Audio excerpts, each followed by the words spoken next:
Hello everybody. तो आज हम स्टार्ट करने वाले हैं अपने मोल कॉन्सेप्ट को आगे पढ़ने वाले हैं। तो हमने कुछ लॉज को देख लिया था, कुछ बेसिक कॉन्सेप्ट को देख लिया था। तो आज हमारा जो टॉपिक रहने वाला है वो है मोल कॉन्सेप्ट। एक्चुअल में आज आज के दिन हम बात करेंगे मोल होता क्या है, कितनी टर्म्स में हम उसे डिफाइन कर सकते हैं। सारी चीज़ों को आज हम डिस्कस करने वाले हैं।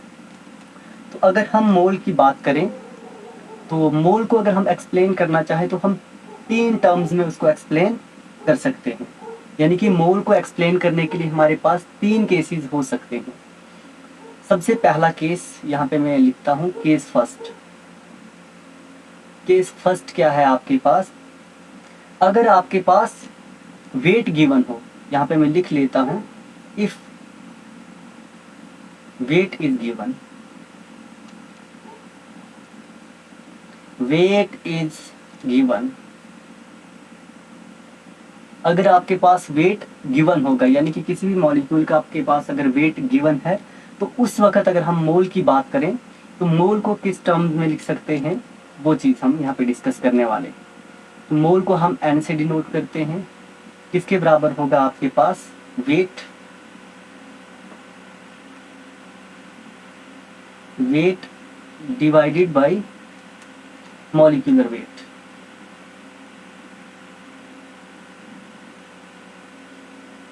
मॉलिक्यूलर वेट, या शॉर्ट में अगर हम इसे लिखना चाहें तो n जो होगा हमारे पास वो होगा weight divided by molecular wait. n यहाँ पे आपके पास मोल है, w आपके पास होगा वेट यानी कि गिवन वेट, और m होगा, mw होगा आपके पास जो मॉलिक्यूलर वेट होगा किसी भी कंपाउंड का। इसे आप अच्छे से नोट कर लीजिए इस तरीके से। ये रहा हमारे पास पहला केस। पहला केस ये हो सकता है कि जब आपके पास वेट गिवन होगा किसी भी चीज़ का। अब नेक्स्ट हो सकता है आपके पास केस सेकंड। केस सेकंड में हो सकता है आपके पास जो नंबर ऑफ एंटिटीज होंगी वो गिवन होगी। नंबर ऑफ एंटिटीज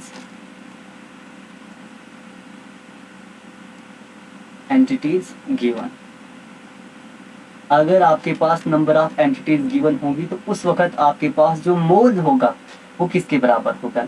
एंटिटीज का मतलब है आपके पास एटम हो सकता है, कोई मॉलिक्यूल हो सकता है, या फिर कोई आयन हो सकता है।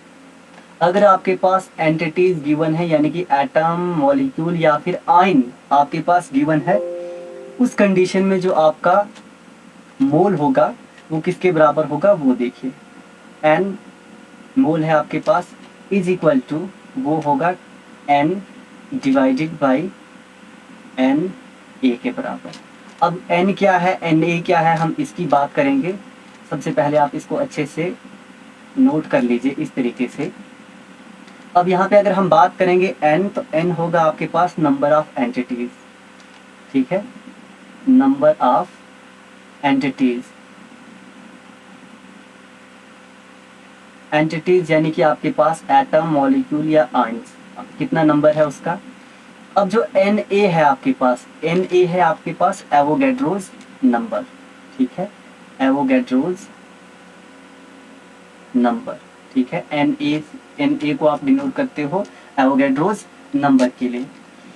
तो आई होप थोड़ा सा आपको आइडिया आ गया होगा। अब नेक्स्ट एक एग्जांपल लेते हैं जिसकी मदद से समझते हैं, आपको और ज़्यादा आसानी से समझ आया जाएगी।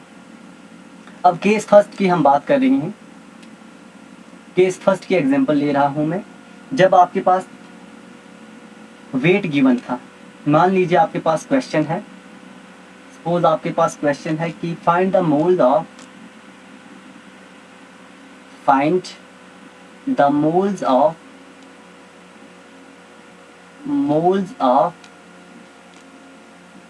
4 ग्राम CH4, यानी कि 4 ग्राम आपके पास मीथेन है, तो आपको ये बताना है कि उसमें कितने मोल्स प्रेजेंट होंगे। सिंपल, कुछ नहीं करना है, बस फॉर्मूला अप्लाई करना है, N is equal to W by MW, यानी कि मोल आपके पास किसके बराबर होगा? Weight divided by molecular weight. अब ये सारी चीज़ें आपके पास गिवन है। वेट आपके पास कितना है, weight is equal to 4 gram. Molecular weight की अगर हम बात करें, मॉलिक्यूलर वेट हम कैलकुलेट कर सकते हैं। हमें पता है कार्बन है, कार्बन का होता है 12, कार्बन का होता है 12। और उसके अलावा हम हाइड्रोजन की बात करें तो हाइड्रोजन 4 जुड़े हुए होते हैं। एक हाइड्रोजन का आपके पास 1 होता है तो 4 हाइड्रोजन का आपके पास 4 हो जाएगा। 12 प्लस 4 इज इक्वल टू 16। ये आ गया आपके पास मॉलिक्यूलर वेट। सिंपल, कुछ नहीं करना है, बस अप्लाई करना है फॉर्मूले को। n is equal to weight, given weight आपके पास कितना है 4 gram, divided by molecular weight कितना आ गया आपके पास 16। इसको डिवाइड कर दो, 4 1 जार 4, 4 4 जार 16, विच इज इक्वल टू आपके पास कितना आ गया 1/4। ओवरऑल अगर हम n की वैल्यू देखें यहाँ पे तो n की वैल्यू हो जाएगी आपके पास 1/4। इस तरीके से अगर आपके पास किसी भी कंपाउंड का अगर वेट गिवन है तो आप मोल्स इस तरीके से निकाल सकते हो। आई होप आप इसको समझ पाए होंगे। एक दूसरी एग्जांपल लेते हैं हम, एग्जांपल नंबर 2। फर्स्ट केस के लिए हम एग्जांपल नंबर 2 की बात करते हैं,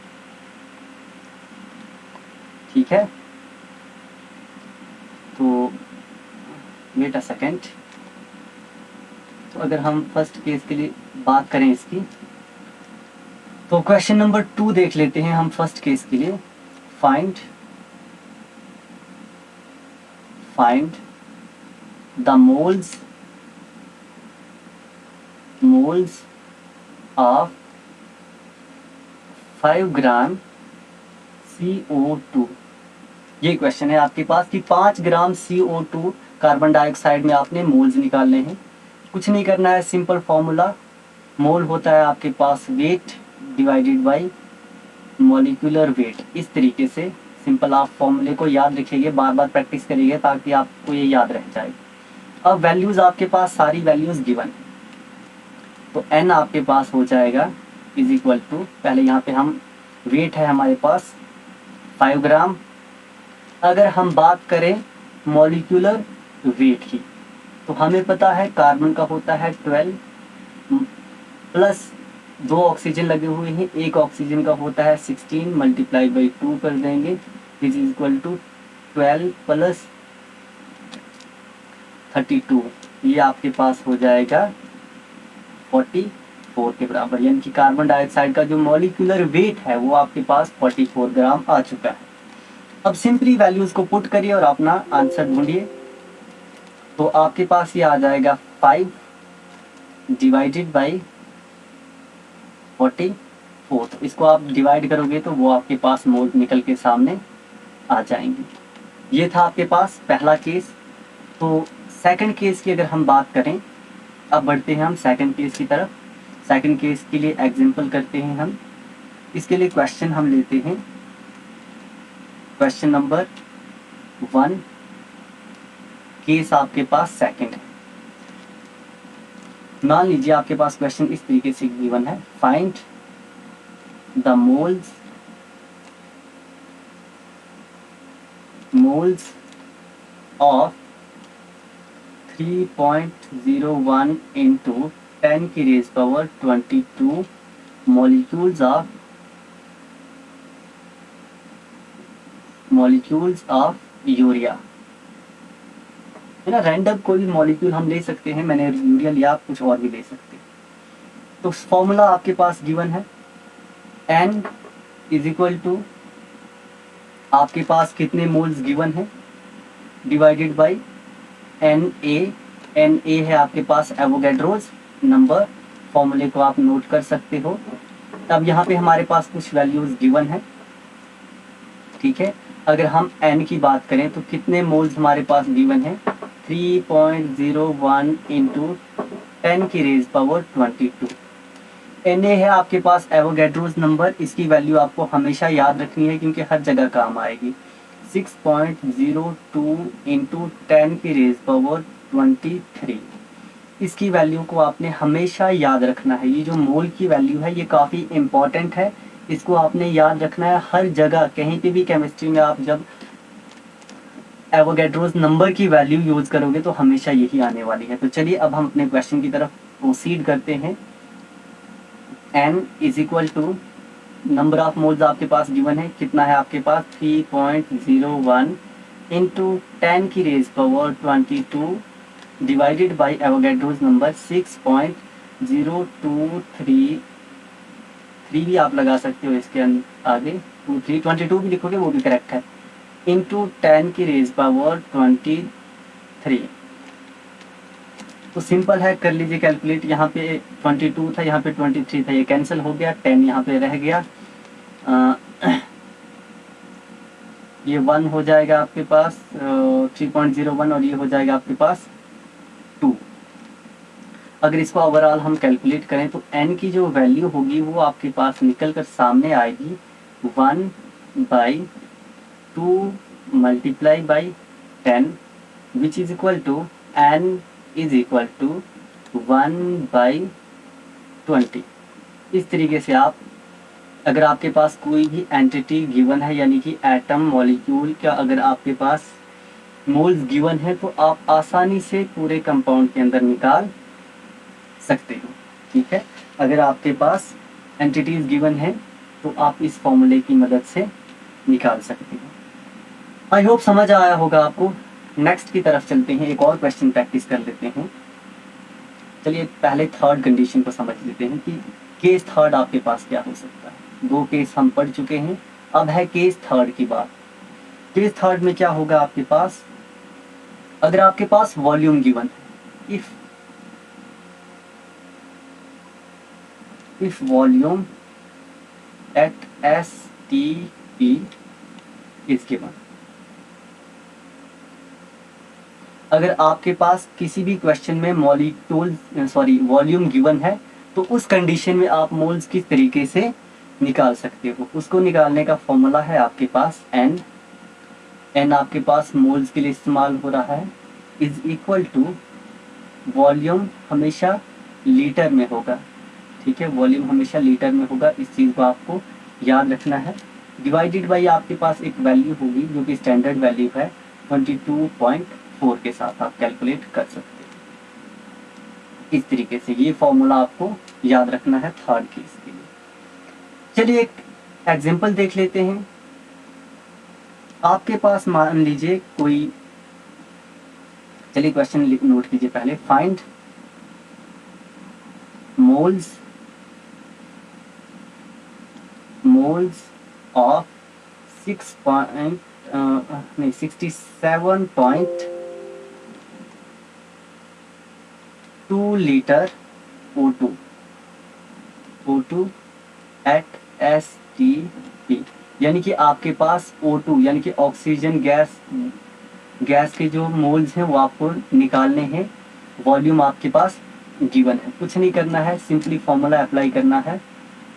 n is equal to volume आपके पास गिवन है, कितना है 67.2 डिवाइडेड बाई, ये वैल्यू आपके पास स्टैंडर्ड है, इसको याद करके रखना है 22.4 के बराबर। इस तरीके से अब अगर आप इसको कैलकुलेट करना चाहो, ठीक है, तो इजीली कैलकुलेट कर सकते हो।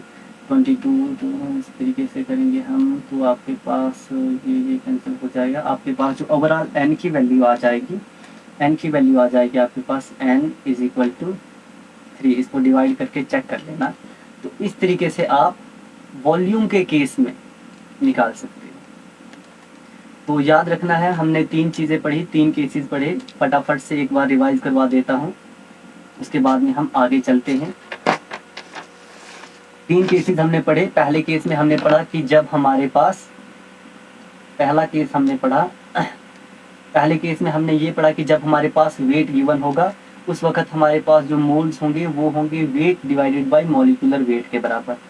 नेक्स्ट हम चलते हैं केस सेकंड पढ़ा, अगर हमारे पास कोई भी एंटिटी गिवन है, यानी कि हमारे पास कोई भी एंटिटी गिवन है, एंटिटी का मतलब आपके पास एटम, मॉलिक्यूल या आयंस, अगर ये आपके पास इनका नंबर आपके पास गिवन है, उस कंडीशन में आप मोल्स को निकाल सकते हो, number of entities divided by Avogadro's number.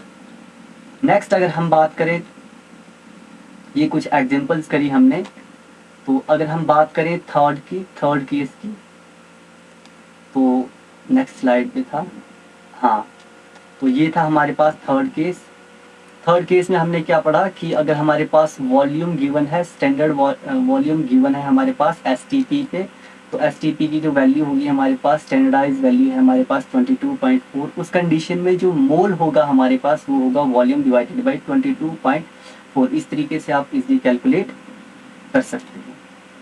अब नेक्स्ट चलते हैं हम, नेक्स्ट कंडीशन क्या है आपके पास, अगर मान लीजिए आपके पास मोल्स आपने कैलकुलेट करने हैं, है ना, अगर मोल्स की हम बात करें, अगर आपको मोल्स कैलकुलेट करने हैं, तो सिंपली अगर आपके पास वेट गिवन है, ध्यान से देखना, अगर आपके पास वेट गिवन है, वेट गिवन होगा, तो उस वक्त आपने क्या करना है, सिंपल जो पहले हमने फॉर्मूला लगाया उस फॉर्मूले से आपने कैलकुलेट करना है। यानी कि आपके पास n किसके बराबर था, n था आपके पास weight divided by molecular weight के बराबर। लेकिन याद रखना है कि ये कब आपने अप्लाई करना है, ये तब आपने अप्लाई करना है जब आपके पास वेट गिवन होगा। अब ऐसा भी हो सकता है आपके पास मोल्स गिवन हो और आपको वेट निकालना है, यहाँ पे लिख रहा हूँ मोल्स गिवन होंगे, आपने वेट फाइंड करना है, वेट निकालना है, तो उस वाली कंडीशन में आपने क्या कर देना है, मल्टीप्लाई कर देना है, उस वाली कंडीशन में आपने मल्टीप्लाई कर देना है सिंपली किसके साथ मल्टीप्लाई कर देना है उस वाली कंडीशन में, मॉलिक्यूलर वेट से। इस चीज़ को आपने ध्यान में रखना है। एक मैं आपको टेबल की फॉर्म में इन तीनों चीज़ों को समझा देता हूँ कि किस तरीके से आपने ये सारी चीज़ें करनी है। टेबल से थोड़ा इजी रहेगा और आप लोग रिलेट भी कर पाओगे। ठीक है, मैं इस स्लाइड को हटा लेता हूँ। मान लेते हैं आपके पास मोल्स गिवन है, अगर आपके पास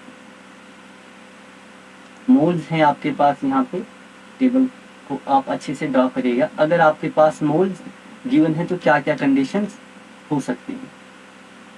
ठीक है, इस तरीके से ये आई थिंक ये लाइन कैसे लगेगी मुझे इतना आइडिया भी नहीं है इसका, तो थोड़ा इसको इंक्रीज कर लेते हैं, वेट थोड़ा इसको डिक्रीज कर देते हैं, 3-4 तक रख लेते हैं।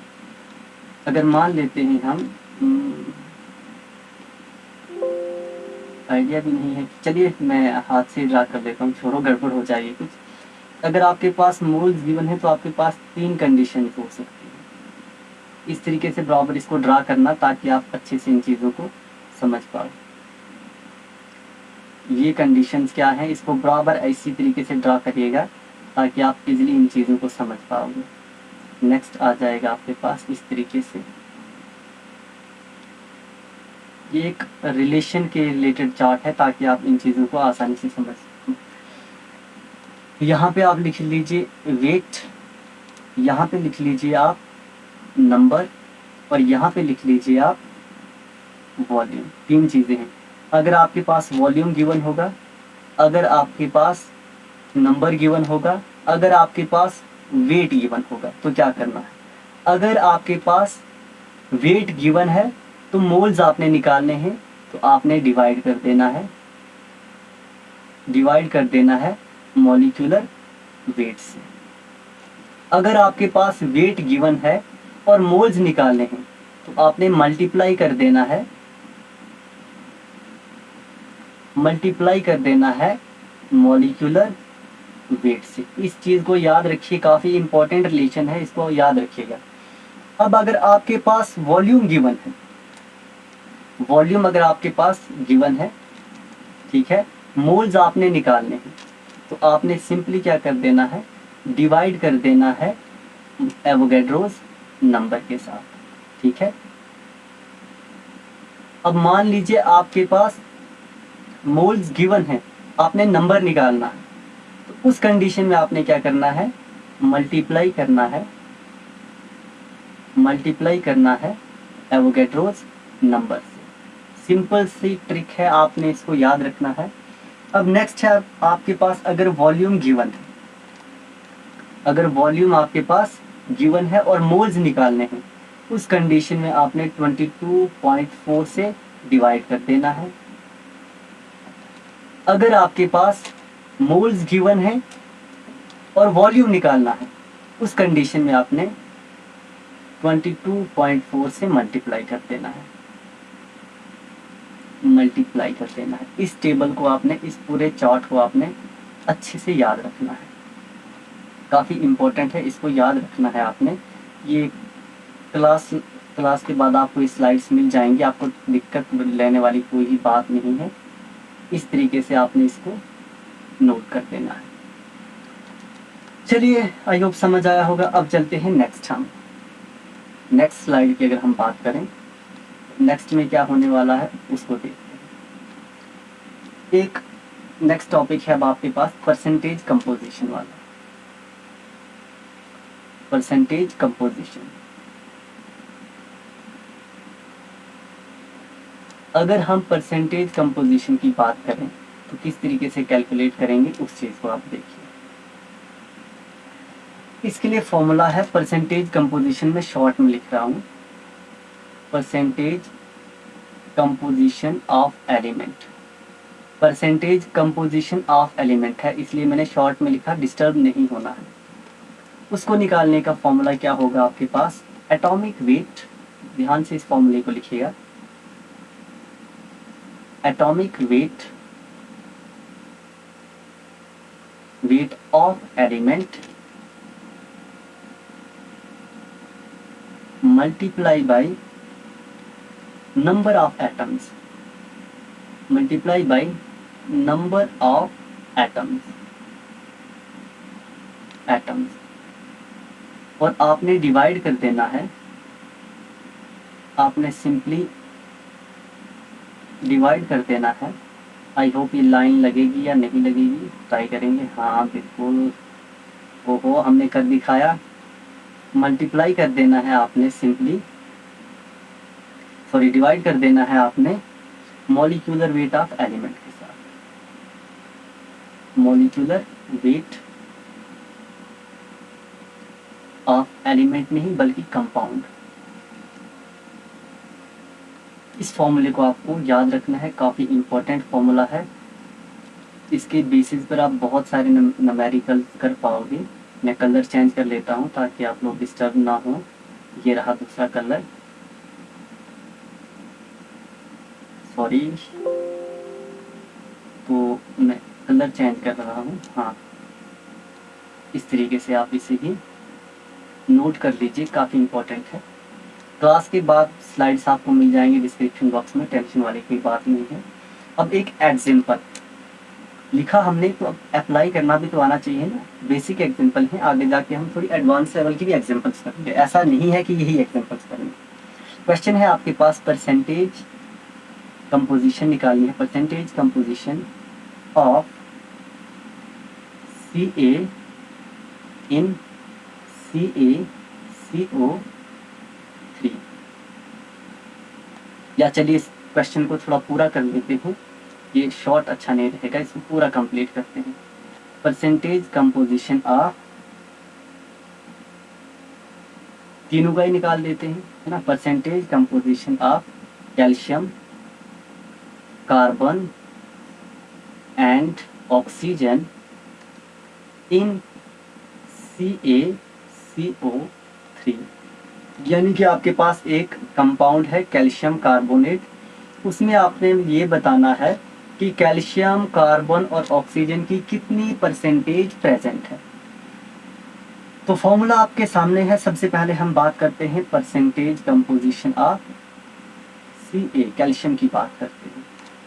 क्या है, एटॉमिक वेट ऑफ एलिमेंट, यानी कि जो एटॉमिक मास है, हमें पता है कितना होता है इसका, 40 होता है, multiply by number of atoms, कितने एटम्स कैल्शियम के प्रेजेंट हैं, एक प्रेजेंट है तो 1 कर लेंगे। अच्छा जी, अब डिवाइडेड बाय करना है आपको मॉलिक्यूलर वेट ऑफ कंपाउंड, इस पूरे कंपाउंड का मॉलिक्यूलर वेट आपने निकालना है कि पूरे कंपाउंड का जो मॉलिक्यूलर वेट है वो कितना है हमारे पास।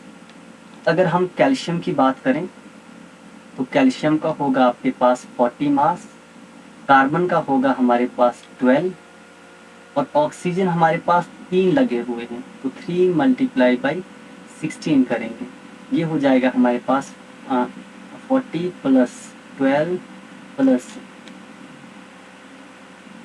ये हो जाएगा 48। इसको अगर हम ऐड कर दें तो ये हमारे पास हो रहा है 100 के बराबर, यानी कि इस पूरे कंपाउंड का जो मॉलिक्यूलर वेट है वो हमारे पास 100 आ रहा है।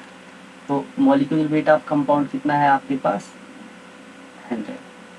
अब अगर आप निकालें परसेंटेज कंपोजिशन तो सिंपली आपके पास कितना आ जाएगा। परसेंटेज कंपोजिशन अगर हम कैल्शियम की बात करें, percentage composition of Ca is equal to,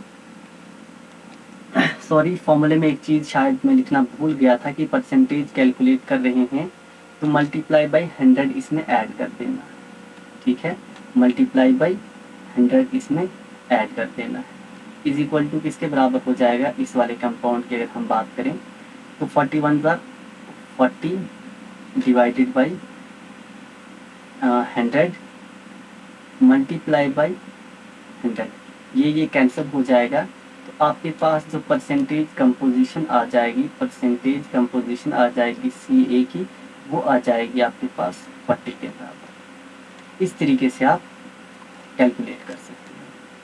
ये रही आपके पास कैल्शियम की। अब हम बात करते हैं नेक्स्ट बात करते हैं हम ऑक्सीजन की, या चलिए कार्बन की ही कर लेते हैं। किसमें याद रखिए CaCO3 में। तो कार्बन की अगर हम बात करें परसेंटेज कंपोजिशन की तो कार्बन का जो एटॉमिक वेट है वो किसके बराबर होगा, यानी कि मास किसके बराबर होगा 12 के बराबर होगा। कार्बन कितने लगे हुए हैं, एक है तो 1 कर देंगे, डिवाइडेड बाई कंपाउंड का कितना आया हुआ है 100 multiply by 100 which is equal to किसके बराबर हो जाएगा 12 डिवाइडेड बाई 100 मल्टीप्लाई बाई 100, ये कैंसिल। तो अगर हम बात करें percentage composition of carbon CaCO3 में तो ये टोटल हो जाएगी आपके पास 12%। सेकंड में निकल गई, इनको अगर हम ऐड करेंगे तो एंड पे जितना आपके पास पूरे कंपाउंड की होगी उतनी निकल के सामने आ जाएगी।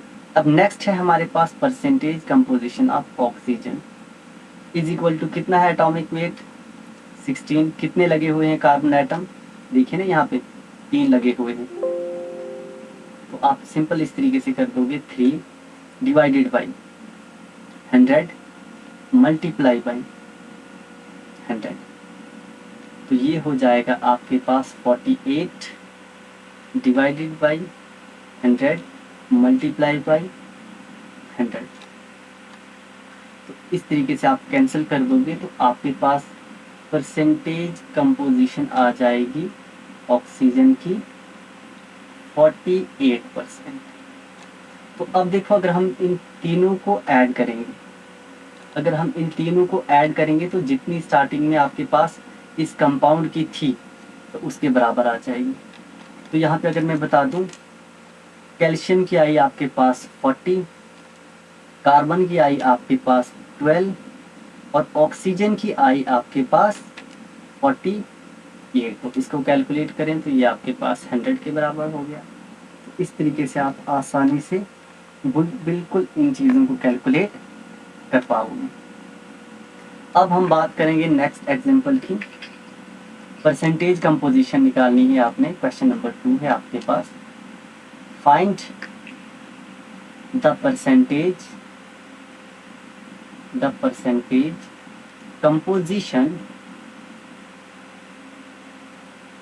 composition of carbon, hydrogen and oxygen इसको पूरा ही लिख लीजिए, ये कैंसिल कर देते हैं।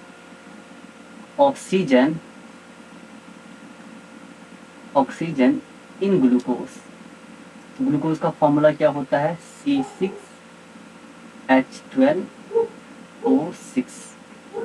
तो सबसे पहले आपको क्या करना है, कार्बन के लिए निकालनी है, फिर हाइड्रोजन के लिए निकालनी है। तो यहाँ पे अगर इसकी हम कैलकुलेट करें तो ये हो जाएगी हमारे पास एक कार्बन की 12 मल्टीप्लाई बाई 6 प्लस 12 हो जाएगी इसकी मल्टीप्लाई बाई 16 मल्टीप्लाई बाई हो जाएगी 6। अगर इस सब को हम कैलकुलेट करें तो ये हो जाएगा आपके पास ये हो जाएगा आपके पास ओवरऑल 180 के बराबर। इसको याद रखना है। तो चलिए कार्बन के लिए निकालते हैं हम। Percentage composition of carbon is equal to किसके बराबर होगा, एटॉमिक वेट कितना है इसका, एटॉमिक वेट है इसका यानी कि एटॉमिक मास है इसका 12 मल्टीप्लाई बाई कितने नंबर ऑफ कार्बन अटैच हैं 6 डिवाइडेड बाई टोटल कितना आ गया कंपाउंड का 180 मल्टीप्लाई बाई कर देंगे हम 100। अगर इसको हम कैलकुलेट करें आगे तो ये हो जाएगा आपके पास ये हो जाएगा 72। तो 100 से मल्टीप्लाई कर देंगे 100 डिवाइडेड बाई 180। ठीक है, ये कैंसिल हो जाएगा। इसको अगर हम डिवाइड करेंगे तो ये हमारे पास आ जाएगा 40% के बराबर। अब अगर हम बात करें percentage composition of hydrogen is equal to कितने हाइड्रोजन है हमारे पास, हाइड्रोजन का मास 1 मल्टीप्लाई बाई कितने लगे हुए हैं 12 डिवाइडेड बाई टोटल आ गया आपके पास 180 मल्टीप्लाई बाई करेंगे आप 100 के साथ। तो ये अगर हम कैलकुलेट करें तो ये हो जाएगा हमारे पास 1200 डिवाइडेड बाई 180 ये हो जाएगा आपके पास 6.6%। अब अगर हम परसेंटेज कंपोजिशन की बात करेंगे ऑक्सीजन के लिए तो एक ऑक्सीजन का होता है 16 मल्टीप्लाई बाई कितने ऑक्सीजन लगे हुए हैं आपके पास 6 डिवाइडेड बाई 180 आ गया कंपाउंड का मल्टीप्लाई बाई 100।